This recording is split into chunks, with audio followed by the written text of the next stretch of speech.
This is the standard cover on the back of the Honda Pilot trunk. There's a little bit of storage under here, and we like to keep stuff under here that we have for emergency supplies and, you know, any kind of emergency.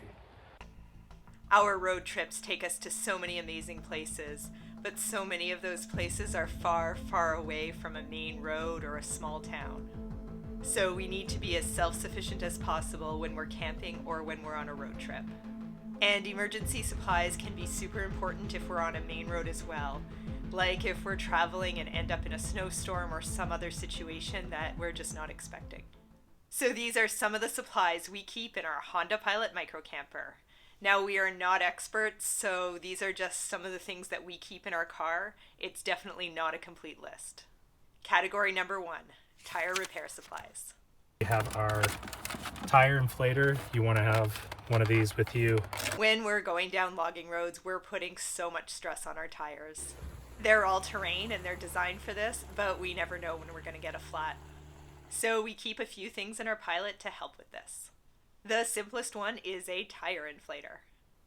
If we get a pinhole leak, which somehow seems to be the most common cause of tire deflation for us, then we usually don't notice until we're at camp for a few days.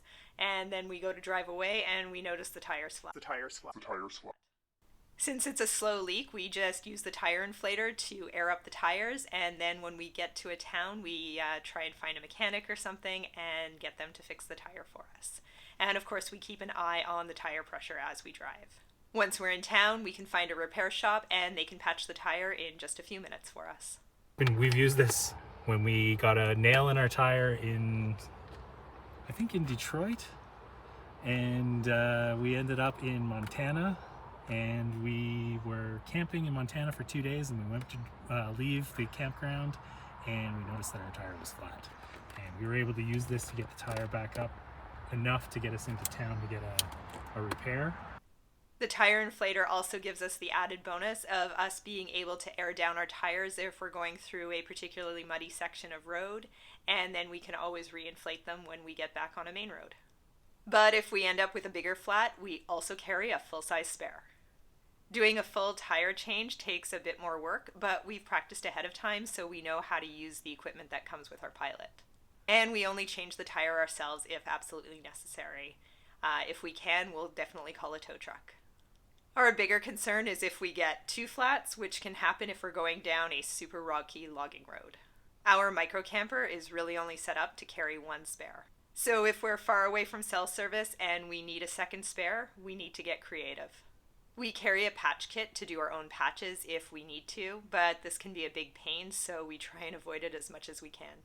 We also carry this green goo for emergencies. So if we've already used our spare and we can't patch the tire, then we can put the green goo inside the tire. The problem with the green goo is that it usually ruins the tire, so we'd have to get the full tire replaced when we got back to town. But at least it would hopefully get us out of whatever situation we're in. But we might end up in a situation where we can't fix our tire for whatever reason, or we've gotten ourselves into a situation that we just can't get out of and we need to wait for help. So this brings me to my next point. Category number 2, food and water. We have some canned food, like canned vegetables and stuff like that. Stuff that you can, easily heat up or even just eat cold if you need to in an emergency. We have, pasta sauce and pasta.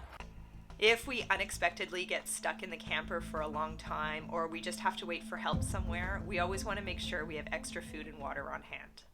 We keep canned food and a can opener, and foods like pasta and rice that require boiling. And we also keep those food ration bars that have several thousand calories a package and can last forever in the trunk for extreme emergencies. If we're camping, we also likely have our camping fuel and our camping stove, but we also carry some extra fuel just for emergencies as well. Cooking fuel, this is, since we don't have a stove, you can use without a stove. You can just light it right in the fuel right in the canister. We keep a few days of water in our water jug, but we also carry those water purification tablets if for whatever reason we run out of water. Now, if we're traveling in BC, usually finding fresh water isn't an issue, but if we're traveling somewhere like the Arizona desert, we keep a very close eye on our water supplies and always make sure to top up so we always have as much water as we possibly can. And if we're traveling in freezing conditions, we have a plan for what to do if our water freezes. Category number 3, blankets. We have a blanket to keep you warm. When we're traveling in the microcamper, we always have our super warm duvet and extra blankets. So if we end up getting stuck for a few nights in the microcamper, we always have our bedding to keep us warm while we wait to get out of whatever situation we're in. We also keep those emergency foil blankets on hand in the microcamper, and we pack them in our backpacks if we happen to go on a hike as well. And we just avoid traveling anywhere in extreme cold conditions because our camper just isn't really set up for that. Category number 4, first aid. Like band-aids and second skin for burns. Chris and I have both taken our wilderness CPR and first aid training. We keep emergency first aid supplies in our camper and pack items that can provide extra support if we're hours away from getting help. Everything we pack is something we know how to use. Category number 5, emergency radio. We also have in here a shortwave radio. We keep an emergency radio in the car so that we can listen for oncoming trucks if we're on a logging road, or just knowing if a new wildfire has started. In Canada, we're not allowed transmitting unless it's an emergency, but if we do see an accident or a new wildfire, we can also use the radio for that. There are a ton of details to what we pack in our microcamper for emergencies, and the items we've talked about are just some of the items we keep in our camper. We try and think of the general emergencies that might happen, like landslides or heat waves, and we try and be as prepared as we can for those events.